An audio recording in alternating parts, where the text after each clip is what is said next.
제가 읽고 여러분들이 읽고 교독하시겠습니다.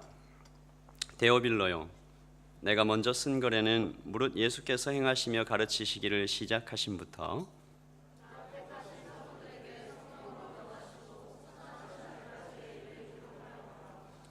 그가 고난받으신 후에 또한 그들에게 확실한 많은 증거로 친히 살아가심을 나타내사 40일 동안 그들에게 보이시며 하나님 나라의 일을 말씀하시니라.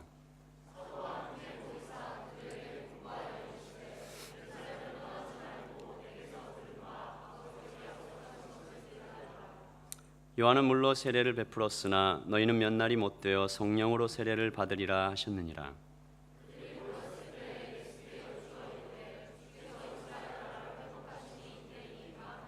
이르시되 때와 시기는 아버지께서 자기의 권한에 두셨으니 너희가 알 바 아니요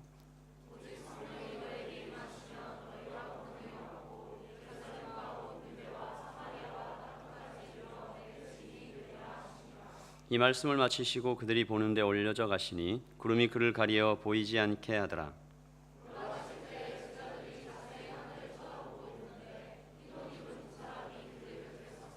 이르되 갈릴리 사람들아, 어찌하여 서서 하늘을 쳐다보느냐? 너희 가운데서 하늘로 올려지신 이 예수는 하늘로 가심을 본 그대로 오시리라 하였느니라.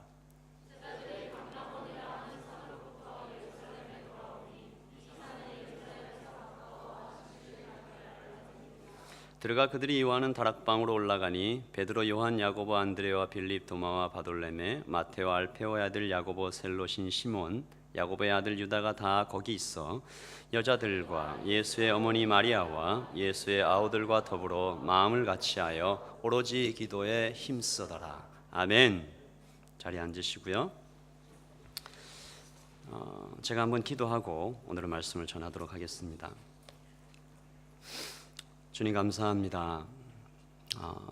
또 어제 알파 첫 번째 초대 만찬을 진행하게 하시고 우리에게 아름다운 게스트 21명을 보내주셔서 영혼을 구원하는 사역에 주님께서 기회를 주시고 축복 주시니 감사합니다.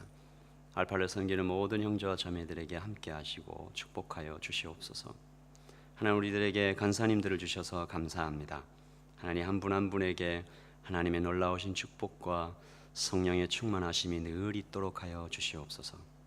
하나님, 그리고 최정은 자매로부터 시작해서 우리 28명 지금까지 목자와 사역팀장으로 참 수고하고 애써 주었던 이 형제 자매들에게 하나님 쉼을 주시고 그 쉼을 통하여 또다시 주님 앞에 나와 즐겁게 사역하며 하나님을 섬겨가는 일에 힘을 낼 수 있도록 주님 인도하여 주시옵소서. 주님, 교회를 사랑하며 하나님을 사랑하며 이웃을 사랑하는 사람들로 삼아주시되 주께서 이들이 행한 모든 땀과 수고와 눈물을 기억하고 계심을 믿으며 감사합니다. 주님, 오늘 사도행전 첫 번째 시간입니다. 하나님, 사도행전을 통하여 하늘이 만화인 공동체의 체질이 바뀌게 하시고 생각이 바뀌게 하시고 행동이 바뀌게 하시고 만화인 공동체 전체의 분위기가 바뀌게 하여 주시옵소서. 사도행전에서 보여주셨던 바로 그 교회로 우리가 탈바꿈할 수 있도록 인도하여 주시옵소서. 감사합니다. 예수님의 이름으로 기도합니다. 아멘. 기도했던 대로 오늘부터 저희 공동체는 사도행전으로 약 1년간, 1년이 조금 안 될 거예요 아마, 말씀을 나누게 됩니다. 저희는 작년에 마가복음을 통해서 말씀을 나누었는데요, 마가복음의 주제가 기억나시는지 모르겠습니다. 마가복음의 주제는 종으로 오신 예수님, 겸손의 왕. 주제 말씀은 마가복음 1장 15절이었습니다. 이르시되 때가 찼고 하나님의 나라가 가까이 왔으니 회개하고 복음을 믿으라 하시더라. 마가복음 전체의 주제가 이것이었고요, 하나 예수님의 사역 전체가 이 말씀 하나로 정리가 됩니다. 하나님 나라, 복음, 이것을 위해 예수님께서 오셨고 죽으시고 다시 살아나셨습니다. 그런데 예수님께서 사역을 다 마치시고 돌아가시고 그 다음에 승천하시고 나서 누가 이 사역을 계속 이어나갈 것이냐라는 문제가 남죠. 예수님께서 이 땅을 떠나셔야 했기 때문입니다. 계속 여기 계실 수가, 육체로 여기 계실 수가 없어요. 그래서 이 사역을 계속 이어나갈 만한 사람들을 제자라 부르시고 그들을 선택하십니다. 예수님께서 하셨던 일을 계속 해나가도록 허락된 사람들, 그 축복을 받은 사람들을 우리는 제자로 부르죠. 예수님께서는 예수님의 3년 사역은 어쩌면 이 제자를 양육하는 일에 가장 정성을 쏟으셨다, 그렇게 우리가 볼 수 있습니다. 어느 정도로 쏟으셨냐면 정말 지극한 정성과 사랑으로 쏟으셨는데, 제가 이것을 한 7가지 정도로 한번 정리해 보았습니다. 제가 이걸 정리하면서 제 마음에 든 생각이, 와, 예수님께서 정말 쏟아 부으셨구나, 그 사랑을. 하지만 여러분, 오해는 좀 하지 맙시다. 써먹으려고 이렇게 뭐 하신 거 아닌가, 뭐 써먹으려고 이렇게 막 훈련시키고 그러신 거 아닌가. 아닙니다. 예수님께서는 그 제자들을, 그 한 사람 한 사람을 구원하신 것입니다. 마음을 다하고 힘을 다하고 뜻을 다하여 또한 그 제자들을 사랑해 주셨고요. 그래서 우리 만에 하나라도 주님께서 써먹으려고 훈련하셨다, 이제 그런 오해는 하지 말기를 바랍니다. 그래서 이제 우리 말씀을 나누면서 첫 번째로 예수님의 제자 훈련 코스 한번 좀 따라가 보도록 하겠습니다. 첫째, 그들을 선택하고 부르시죠. 당시 유대 사회에서 스승은 제자를 부르지 않습니다. 언제나 제자가 스승을 찾아 헤매게 돼 있어요. 막 찾아다니게, 제자가 스승을 찾아와서 가르쳐 주십시오 해야 되는 것이었습니다. 그런데 예수님께서는 직접 한 사람 한 사람 이름을 불러가며 불러주셨죠. 자격 있는 자를 부르셨을까요? 아닙니다. 절망에서 희망으로 불러주셨습니다. 죽음에 있던 자를 생명으로 불러주셨고, 복음의 참 능력을 만나지 못한 채 단지 생계를 위해서 하루하루 살아가던 사람을 불러주셨습니다.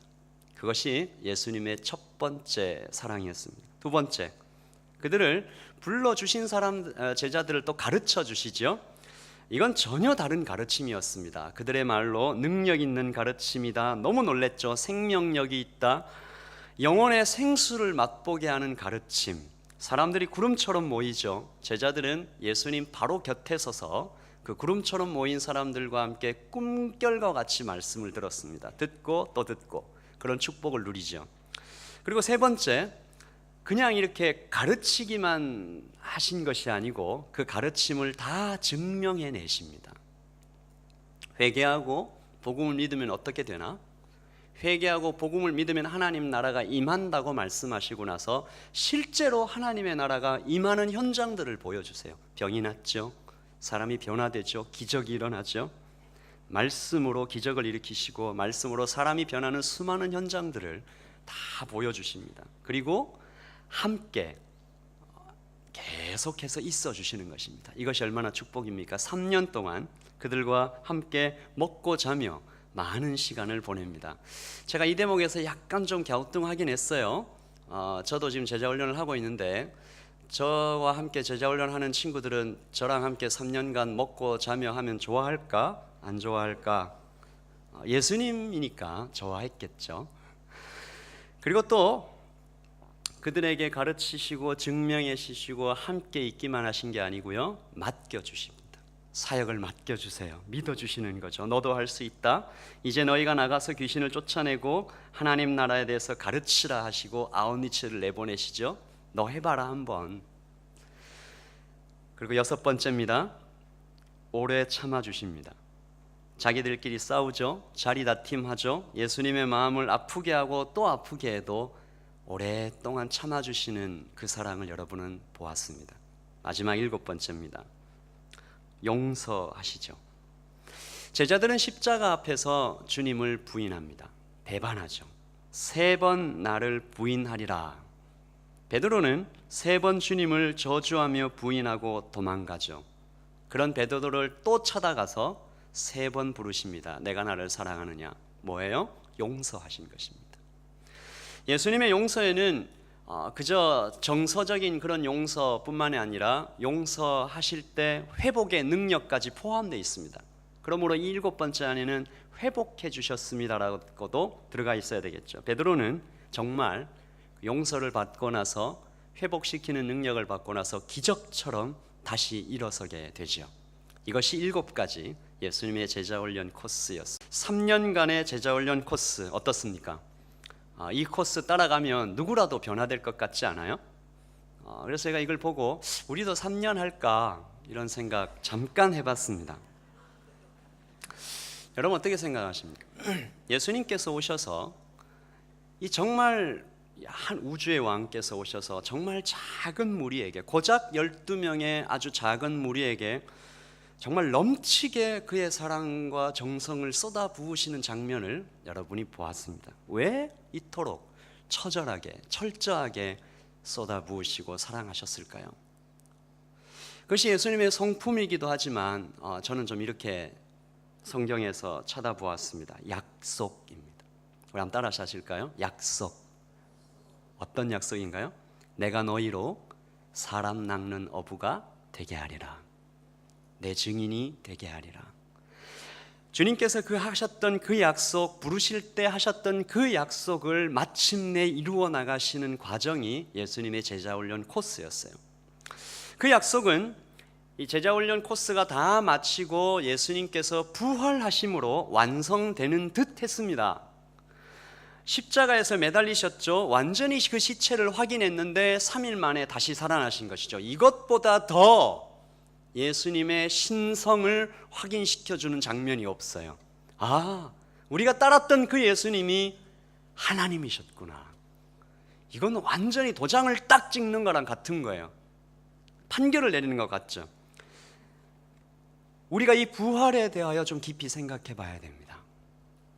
부활은 의심할 수 없는 역사적 사실이었습니다. 이것이 단지 성경에 기록된 하나의 스토리가 아니고 그냥 신화나 전설이 아니고요, 신앙적인 사실뿐만이 아니라 분명한 역사적인 사실이었어요. 무덤을 막았던 큰 돌은 굴러갔습니다. 무덤은 비었어요. 그 장면을 지켜본 수많은 사람들이 있었습니다. 그때의 기록이 지금도 역사로 남아있죠. 정치적으로도 그렇습니다. 생각을 해보세요. 대제사장 서기관 로마 정부는 무슨 수를 써서라도 그 빈 무덤 안에 있었던 시체를 찾아내고 싶었을 거예요.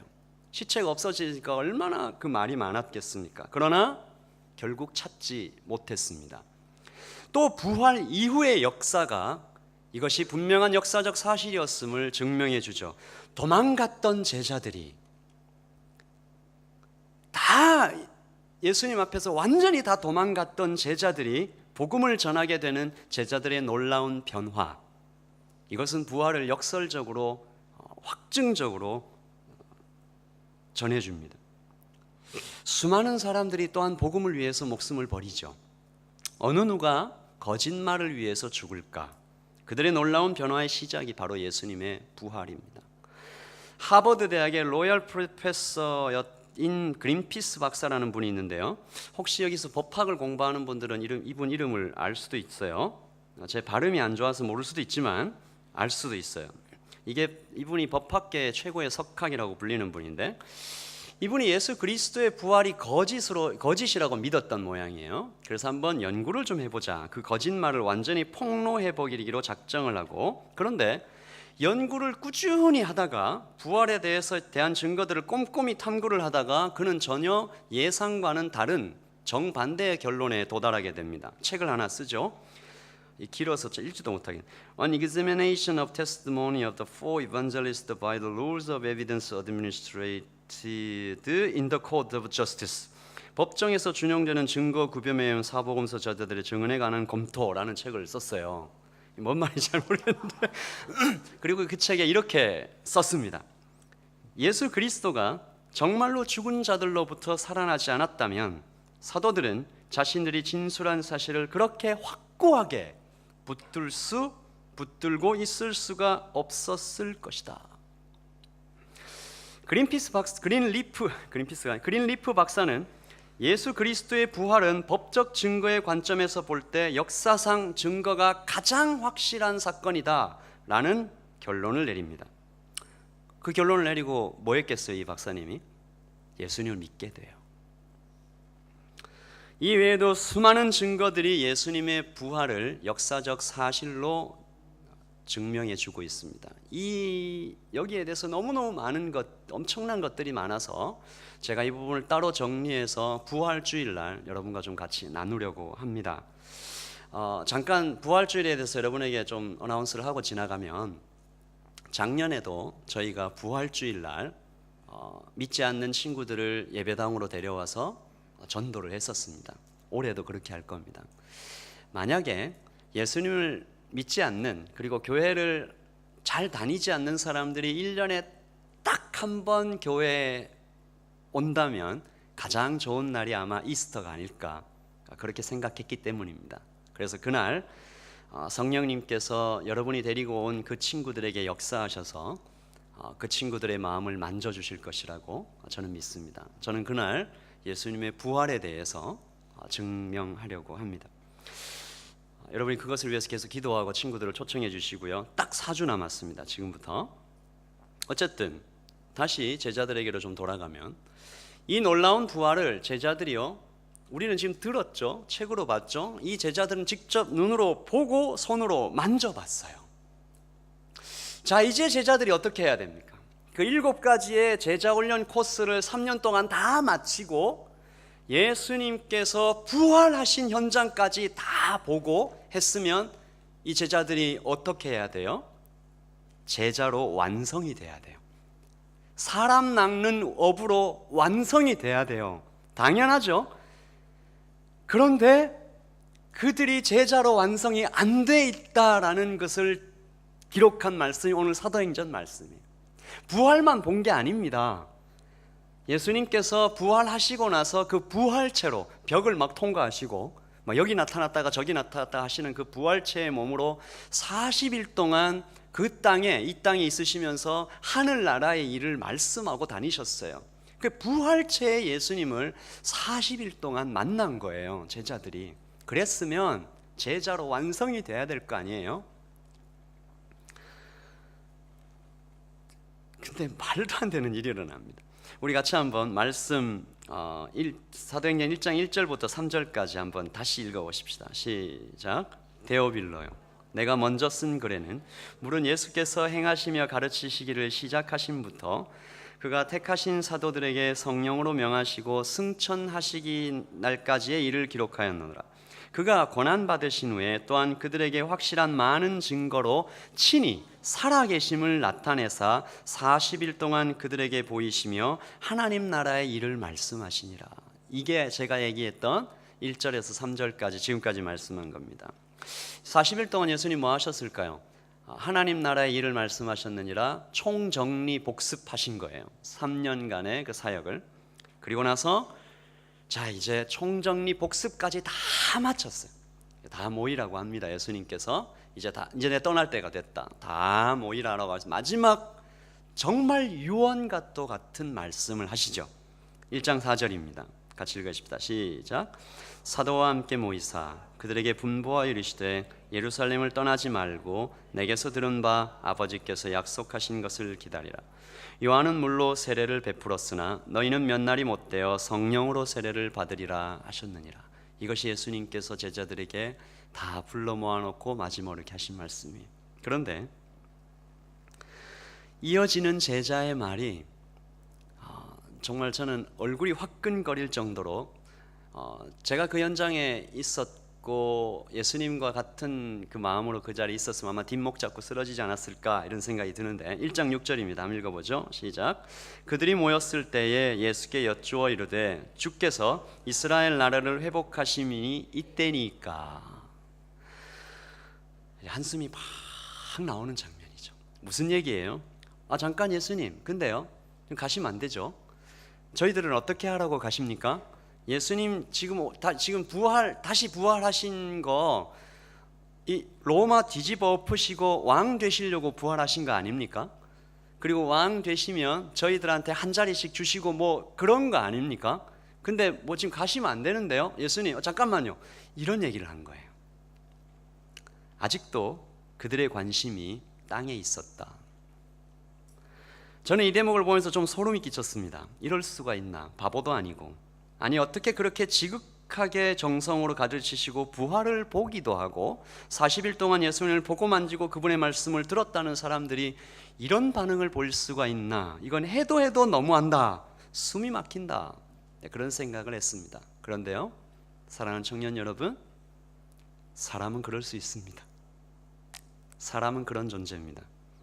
바로 어제 가슴이 터질 것 같은 어마어마한 은혜를 받은 사람도, 바로 눈앞에서 놀라운 기적을 본 사람도, 하늘에서 뚝 떨어지는 것 같은 말씀을 자기 귀로 들은 사람도, 야, 이것이 진리다라고 하면서 무릎을 탁 치며 감격했던 사람도 돌아설 수 있습니다. 바로 그 다음 날, 아니요, 오늘 이 자리에서 말씀을 듣고 이 문 나가자마자 배신할 수 있는 것이죠. 그게 인간입니다.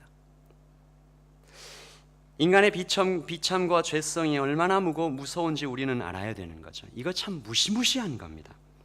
각종 범죄와 전쟁 얘기는 하지 않아도 여러분이 잘 아실 거죠. 사람은 가만두면 그 길로 가서 멸망할 존재죠.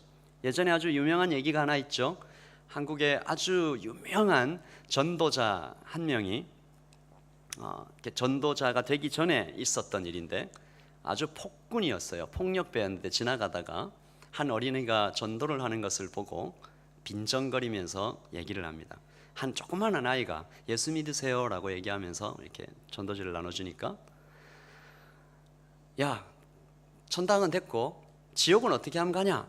이렇게 물어보니까 애가 그 아저씨 얼굴을 탁 쳐다보면서 가던 길 그냥 쭉 가시면 됩니다. 그렇게 얘기를 했다고. 사람은 가만두면 그 길로 가서 멸망할 존재다라는 거죠. 제자들의 황당한 반응은 예수님의 따끔한 한마디를 듣고도 계속 이어지는 것을 우리가 볼 수 있습니다. 1장 10절입니다. 같이 읽어보죠. 시작. 올라가실 때에 제자들이 자세히 하늘을 쳐다보고 있는데 흰옷 입은 두 사람이 그들 곁에 서서, 천사가 온 겁니다. 제자들이 하늘을 이렇게 쳐다보고 있었어요. 그냥 쳐다본 게 아니니까 천사들이 책망을 온 겁니다. 이제 뭐지? 가시면 안 되는데 아직 그 마음을 못 놓친 거예요. 그러니까 천사들이 와서 책망을 합니다. 1장 11절입니다. 이르되 갈릴리 사람들아, 어찌하여 서서 하늘을 쳐다보느냐? 너희 가운데서 하늘로 올려지신 이 예수는 하늘로 가심을 본 그대로 다시 오시리라. 어째서 아직도 정신을 못 차리냐? 아직도 서서 하늘 쳐다보고 있냐? 예수님께서 방금 뭐라고 얘기하셨냐? 약속을 주시지 않았냐? 성령을 기다리라고 하시지 않았냐? 때와 기한은 너희가 알 바가 아니요, 너희는 성령을 기다리라. 천사들의 책망까지 다 듣고 예수님한테 따끔한 한마디 듣고 이제 예수님은 올라가시고 제자들은 땅에 남겨집니다. 반면 제자들의 심정이 좀 이해가 되긴 해요. 얼마나 허전하고 얼마나 막막했을까, 또 얼마나 두려웠을까. 이제 정말 떠나신 것이구나. 우리의 삶 가운데도 이렇게 남겨진 것 같은 때가 있지 않을까, 그런 생각이 듭니다. 오늘 말씀은 이 제자들이 그 막막함과 불안과 두려움을 가지고 한 다락방에 올라가서 기도하는 장면으로 이어집니다. 여러분, 그들이 거기서 무슨 기도했을 것 같아요? 무슨 기도를 했는지 자세히 그 낱말들이, 단어들이 나오지는 않아요. 아마 이런 기도하지 않았을까요? 주님, 저 어떻게 해요? 우리 어떻게 해요? 어떻게 하면 좋겠습니까? 아무것도 못하겠습니다. 그런 거죠. 하나님 도와주세요. 이제 정말 아무것도 남지 않았습니다. 그런 마음으로 제자들이 기도하고 있었습니다. 그런데 어떻습니까? 사실 그들에게는 아무것도 남지 않은 것이 아니었어요. 그들에게는 남겨진 것이 있었습니다. 그것이 바로 아까 여러분과 같이 얘기했던 약속입니다. 우리 한 번 더 따라하죠. 시작. 약속. 성경을 이해하는 가장 중요한 키 중에 하나죠. 예수님께서 주신 마지막 말씀, 그 말씀의 약속이 선명하게 그들의 가슴 속에 빛나고 있었습니다. 이 말씀을 우리가 같이 한번 읽어보십시다. 약속입니다. 시작. 오직 성령이 너희에게 마시면 너희가 권능을 받고 예루살렘과 온 유대와 사마리아와 땅 끝까지 이르러 내 증인이 되리라 하시니라. 이 말씀입니다. 이 약속, 약속하신 성령님이 오실 것이다. 이 말씀이 오늘부터 나누게 될 사도행전 전체의 주제입니다. 복음서 전체가 송곳처럼 집중하고 있는 곳, 우리 모두가 부름받은 그 자리, 축복의 자리, 교회가 교회되기 위하여 반드시 품어야 되는 말씀, 모든 신학과 모든 교리와 모든 지식과 모든 영적인 신비로운 체험들과 내 모든 생각이 무릎 꿇어야 되는 말씀, 그 약속. 오직 성령이 너에게 임하셔야만 한다. 너희로서는 할 수 없다. 오직 성령이 너희에게 임하셔야만 권능을 받는다. 그 권능을 받지 않고는 아무것도 할 수 없다. 증인이 될 수 없다. 아니, 그 성령 충만이 없으면 너희는 절대로 그리스도인도 될 수가 없다. 이것이 복음서 전체가 말하고 있는 것이며 구약 전체가 예언하고 기다리고 있는 바로 그때였으며 개혁주의 신앙의 선배들이 그토록 바라고 바라던 소망이었습니다. 성령 충만이죠. 요엘 선지자가 무엇이라고 말합니까? 그 후에 내가 내 영을 만민에게 부어주리니, 같이 읽읍시다. 너희 자녀들이 장래일을 말할 것이며 너희 늙은이는 꿈을 꾸며 너희 젊은이는 이상을 볼 것이며. 그 요엘서에서의 그 약속이 사도행전에서 다시 반복되면서 이제 막 성령께서 충만해지시기를 이제 막 기다리고 있는 거예요. 다락방에 모여서 덜덜 떨며 기도하고 있었던 초라한 무리들, 그 무리들에게 마침내 성령께서 오시기 직전, 오시고 나서는 모든 것이 다 바뀌어버렸습니다. 이 바뀐 놀라운 변화는 우리 다음 주에 사도행전 2장에 대해서 좀 나누고요. 우리는 오늘은 어떻게 이 말도 안 되는 찌질한 무리들에게 성령께서 오실 수 있었을까? 이것에 대해서 오늘 같이 한번 나누어 보려고 합니다. 사도행전을 설교하기 위해서 제가 여러 권의 책을 읽으며 묵상을 하다가 최근에 정말 제 가슴을 뭉클하게 한 책을 발견했습니다. 저희 교단의 신학자이신 박영돈 교수님이라는 분이 쓴 책인데요. 성령 충만, 제목이 참 좋아요. 성령 충만, 실패한 이들을 위한 은혜. 이 책에 아까 제가 했던 질문, 어떻게 그 찌질한 무리들에게 제자훈련 코스를 다 마치고 부활을 보고 부활체인 예수님과 40일을 함께 보낸 사람들이 그래도 아직 제자로 완성되지 못하고 땅의 질문만을 해대는 그 무리들에게 성령은 어떻게 임하셨던 것일까? 그 질문에 대한 해답이 그 책에 적혀져 있었습니다. 교수님께서는 많은 개혁주의 신학자들의 글을 인용하시면서 이 질문에 대답을 하셨는데 제가 한 부분을 좀 읽어보겠습니다. 좀 어려울 수 있는데 잘 들어보세요. 칼빈이 말했다. 하나님께서 자기 백성을 영적으로 새롭게 하실 때는 하나님을 대적해서 높아진 육신의 모든 영광과 아름다움을 시들게 하고 쇠퇴케 하신다. 스펄전이 말했다. 시들게 하시는 성령의 사역, the withering work of the Spirit.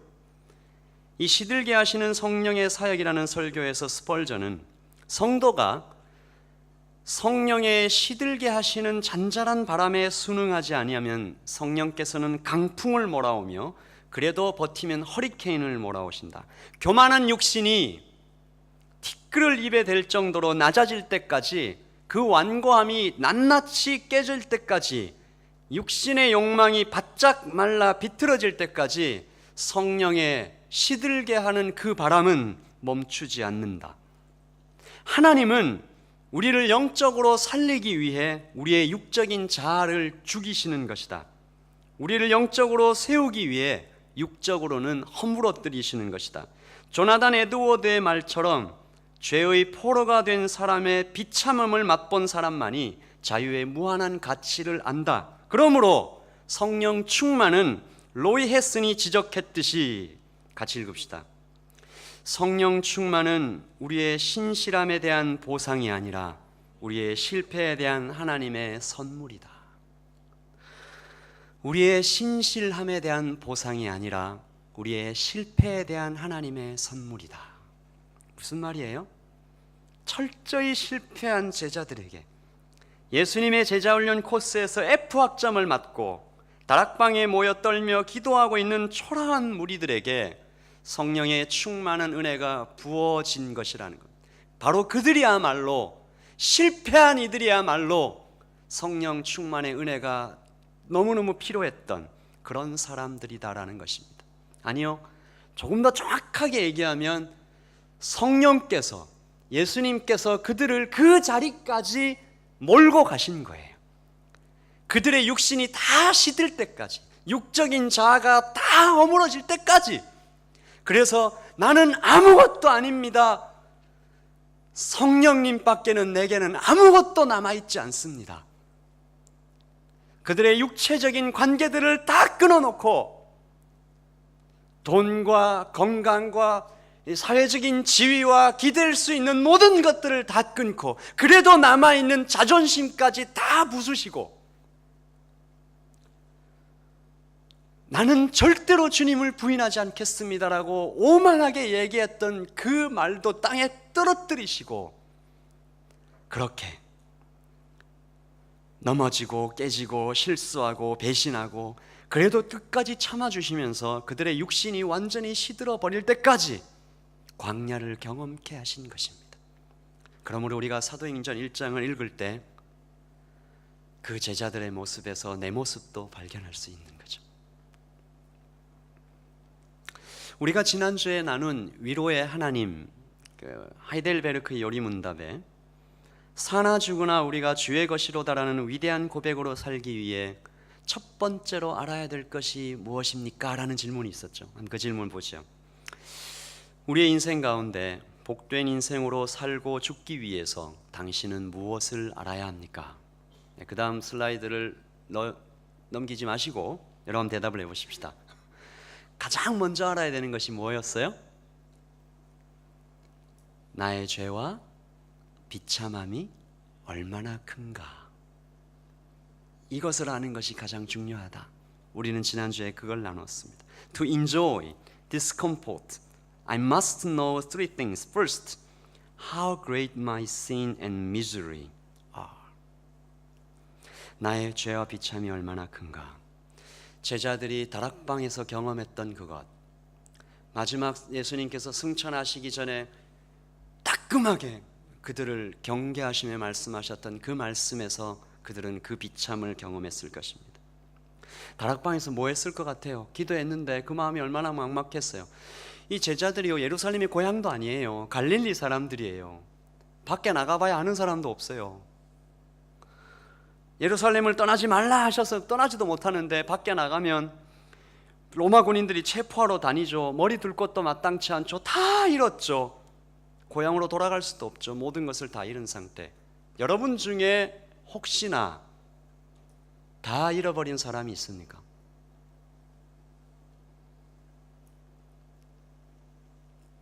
완전히 실패한 것 같은 그런 사람이 있습니까?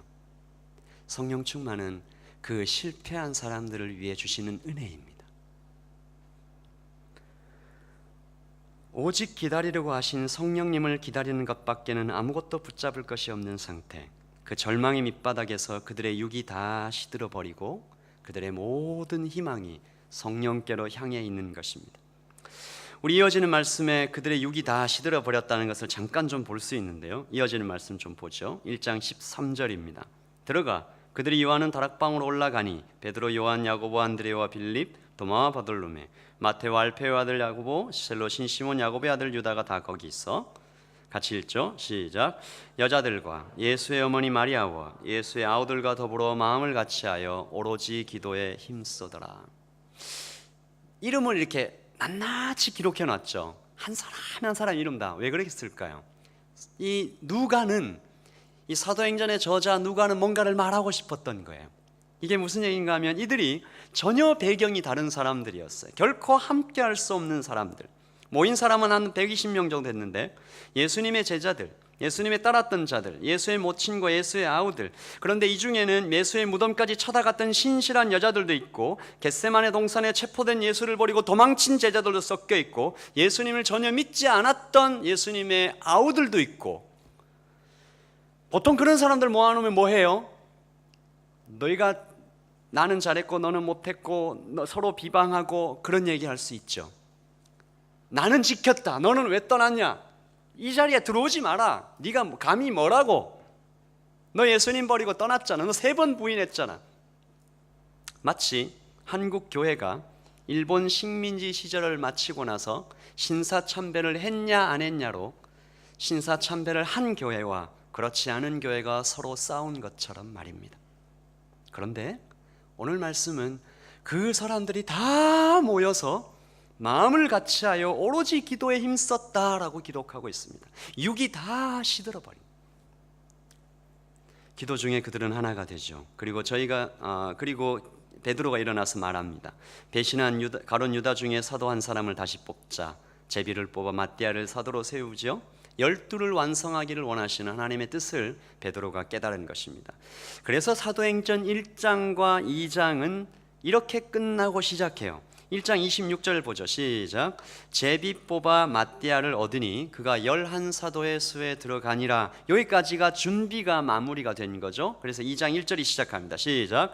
오순절날이 이미 이르매 그들이 다 같이 한 곳에 모였더니.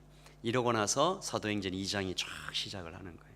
3년간의 철저한 교육, 승천하시기 전 40일간의 총정리 반복 학습, 하나 되어 드리는 간절한 기도, 그리고 12사도의 회복, 이 모든 준비들이 그들이 제자로 완성되기 위한 모든 최종적인 준비였습니다. 그래서 그 준비가 다 됐을 때 카이로스의 때에 성령께서 오셔서 이들을 제자로 완성시켜 주신 것입니다. 우리가 오해하면 안 됩니다. 사람이 준비를 다 하면 성령께서 오신다 이런 얘기도 아니고요. 성령께서 오셔야만 이것이 되기 때문에 이 준비가 아무것도 아니다 그렇게 얘기해도 안 됩니다. 이 두 가지는 함께 있어야 되는 것이죠. 그러므로 무엇입니까? 오늘 말씀을 좀 정리하며 마무리하며 우리 마하나임 공동체가 올 한 해 우리의 체질을 바꾸고 우리의 마음을 바꾸고 세계관을 바꾸고 행동을 바꾸고 사도행전이 보여주셨던 바로 그 교회 그 공동체처럼 일어서기 위하여 성령 충만을 받는 것이 필수적인데 우리는 어떻게 성령 충만을 받을 수 있을까? 우리 이 3가지로 좀 나누고 마치도록 하겠습니다. 이 3가지는 오늘 말씀에 나타난 제자들의 길을 좀 따라가 보면 좀 보이는 것 같아요. 첫째, 같이 읽읍시다. 시작. 예수님과 많은 시간을 보냈습니다. 말씀을 듣고 함께 먹고 자고 예수님께서 하시는 일을 보고 훈련을 받습니다. 그들이 그렇게 했다면 우리는 어떻게 이 시대에 예수님과 많은 시간을 보낼 수가 있을까요? 이것이 필수적입니다. 예수님과 많은 시간을 보내야 돼요. 우리는 말씀을 읽을 수 있겠죠. 예배를 드릴 수가 있겠죠. 할 수 있으면 말씀을 가까이 하고 할 수 있는 한 최선으로 영적인 훈련을 받는 일에 우리가 마음을 써야 할 것입니다. 그래서 올해 이 마하나임 공동체에 하나님께서 참 좋은 기회를 주셨다고 저는 믿는데요. 저희가 세미나를 이렇게 준비해서 청년교사 한 10분 정도, 청년교사와 우리 간사님들 한 10개의 세미나를 준비를 했습니다. 저는 여러분의 이 세미나에 한 사람도 빠짐없이 다 들었으면 좋겠습니다. 배우거나 가르치거나 해야 합니다. 여러분의 인생의 모든 때에 말씀을 배우는 자리에 있든지 말씀을 가르치는 자리에 있든지 둘 중에 하나는 반드시 해야 되는 거죠. 그래서 성령 충만을 받기 위한 우리의 첫 번째 준비라고 하면 예수님과 많은 시간을 보내는 것이어야 할 것입니다. 그리고 두 번째입니다. 같이 읽읍시다. 시작. 주님 밖에서 나는 아무것도 아니구나 고백하게 되었습니다. 제자들의 그 길을 따르는 거죠. 준비는 다 한 것 같은데 그런데 그 준비가 사실은 아무것도 아니었던 거예요. 뭐가 아니면요, 주님 밖에서는 육체를 시들게 하는 거죠. 때때로 우리가 받은 많은 영적인 훈련이 독이 될 수가 있습니다. 어떤 경우에요? 예수님 밖에 있을 때, 성령님 밖에 있을 때 그 지식과 그 훈련들이 나를 교만케 할 수가 있습니다. 그것을 다 내려놔야 됩니다. 주님 없이 나는 아무것도 아니구나 철저히 고백하는 광야, 육적인 욕심이 다 시드는 절망이 그에게 있어야 한다는 것입니다. 마지막 셋째입니다. 1절 시작. 성령 충만 받게 해달라고 간절히 기도했습니다. 여러분 좀 물어볼게요. 자, 고개를 들어서 저를 잘 봐요. 성령 충만 받기를 원하세요?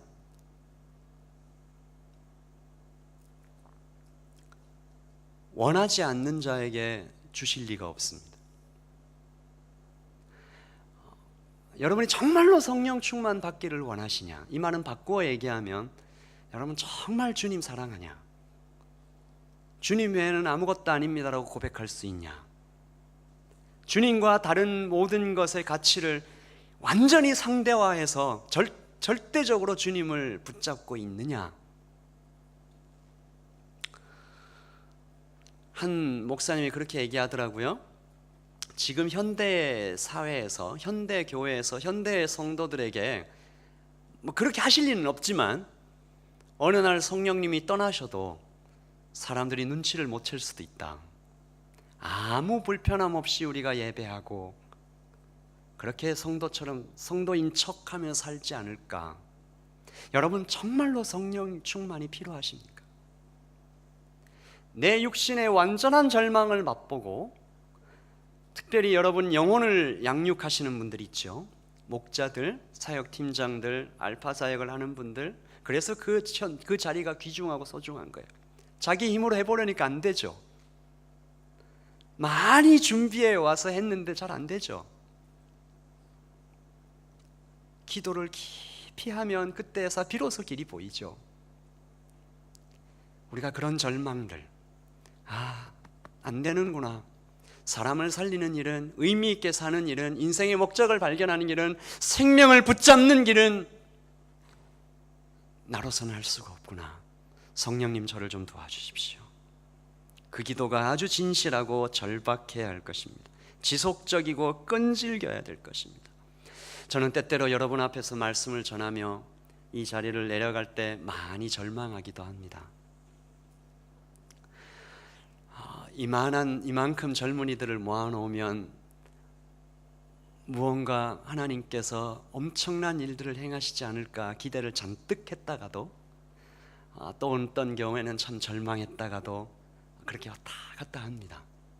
그래서 제가 다시 한번 기도하고 주님께 호소하기는, 주님, 여기에 모이는 이 새벽 이슬 같은 주의 청년들에게 성령께서 임하시지 않으면, 말씀을 조명하시고 그들의 삶을 완전히 바꾸시며 불길같이 태우시는 성령님 오시지 않으면 아무것도 할 수가 없겠군요.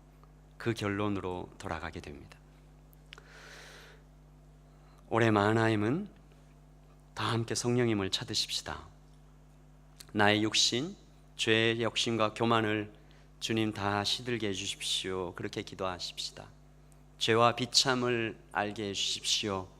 그렇게 기도하십시다. 그리고 성령 충만하지 않으면 아무것도 할 수 없다. 그렇게 여기고 간절히 기도합시다.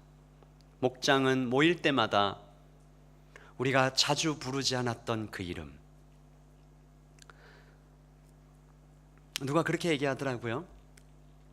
사도시대에 유대인들은 오신 예수님을 무시했다면 현대 교회는 성령님을 무시하고 있지는 않은가. 그 성령님께 기도하고, 성령님 우리를 증인답게 살게 해 주십시오. 예배할 때 영과 진리로 예배하게 해 주십시오. 성령의 권능을 받도록 도와주십시오. 그렇게 기도하겠습니다. 우리 다 같이 그렇게 기도하십시다. 우리 다시 한번 1장 8절의 말씀을 읽고 말씀을 마치도록 하겠습니다. 시작. 오직 성령이 너희에게 임하시면 너희가 권능을 받고 예루살렘과 온 유대와 사마리아와 땅끝까지 이르러 내 증인이 되리라 하시니라. 아멘. 기도하겠습니다.